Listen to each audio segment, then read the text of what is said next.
Someone in your group is dead. There is no hospital to call, no funeral home, no priest, no number to dial. Just a body on the ground and 30 people standing around it in silence. And the question hanging in the air that nobody has ever had to answer before. What do you do with the person you loved most? Bury them? Burn them? Keep them? Because for ancient humans, death was not the end of the story. It was the beginning of something nobody had planned for. And what they did next tells us more about what it means to be human than almost anything else we have ever found. The first thing they did was stay. They did not leave. They stood near the body and they waited.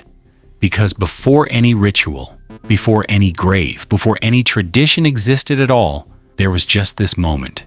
Someone who had been warm was now cold. Someone who had spoken was now silent.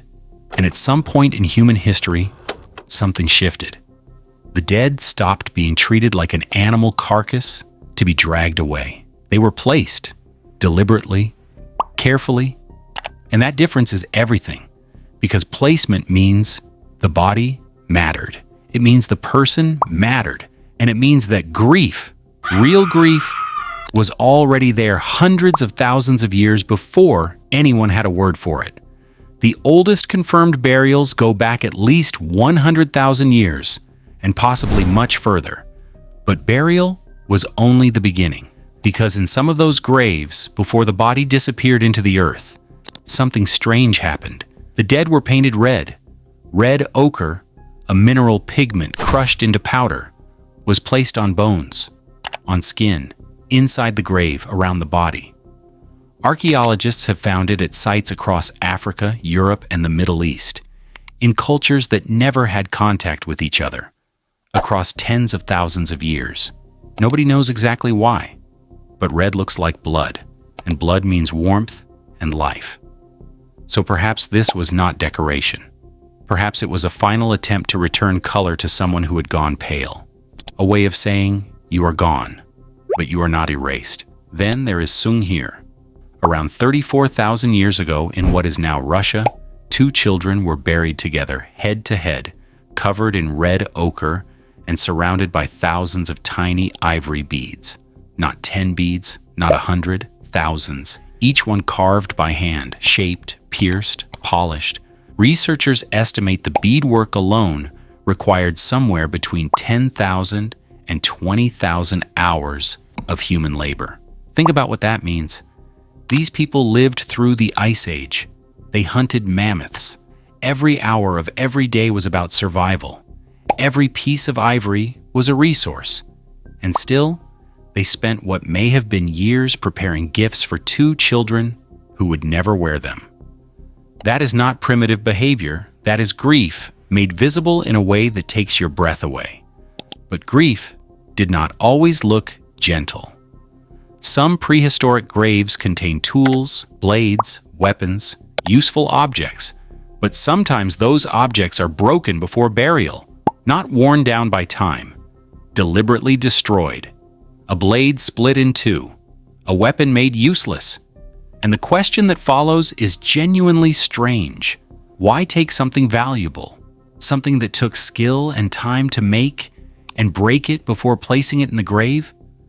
One possibility is that the object had to cross the same boundary as the person. Maybe it could not go with the dead while it still belonged to the living. Maybe it had to be ended, released. In other words, maybe the tool had to die too. And then there are the skulls. In some prehistoric sites, the skull was separated from the rest of the body after death, not by animals, not by decay, by people, carefully and deliberately. And then it was kept, inside the camp, near the fire, among the living. To us that sounds disturbing, but maybe to them it was the opposite, because when the body disappears, the skull remains strangely personal. The shape of the face, the place where the eyes were, the part of the person that everyone recognized. A person could vanish, but the face stayed. And perhaps keeping the face nearby was not about horror. Perhaps it was about refusing to let someone become completely unreachable. Some communities went even further. In early settled societies, children who died were sometimes buried beneath the floor of the home, inside the house, under the place where the family slept and ate and lived every day. Every morning the family woke above the child. Every meal happened above the child. Every night they lay down in the same space where the child was placed, not because they had forgotten, because they refused to let distance become part of death. The child was not sent away. The child was still home. A grave under the floor is not only a burial, it is a refusal to let death remove someone completely from daily life. But the oldest evidence of all may not be a grave or a painted skull or a broken blade. It may be something quieter. In Shanidar Cave in Iraq, archaeologists found a Neanderthal who had lived for years with a severely damaged arm, damaged vision, and severe arthritis. Injuries that would have made independent survival impossible. And yet the bones showed he lived on. For years. Someone fed him. Someone helped him move through the world. Someone chose, repeatedly, not to leave him behind. We do not have a Neanderthal word for grief. We do not have their songs or their prayers, but we have that skeleton. And it says something that does not require translation. They did not abandon him. Whatever they felt when he was gone, it looked a great deal like love. We used to imagine ancient humans as creatures, too consumed by survival to think about death. The evidence says something different. They buried their dead. They painted them. They kept their faces. They broke objects for them. They buried children beneath their own floors, so the family would never have to be far apart. Each ritual was a different answer to the same impossible question. Where did you go? And maybe every grave, every bead, every painted bone was saying the same thing.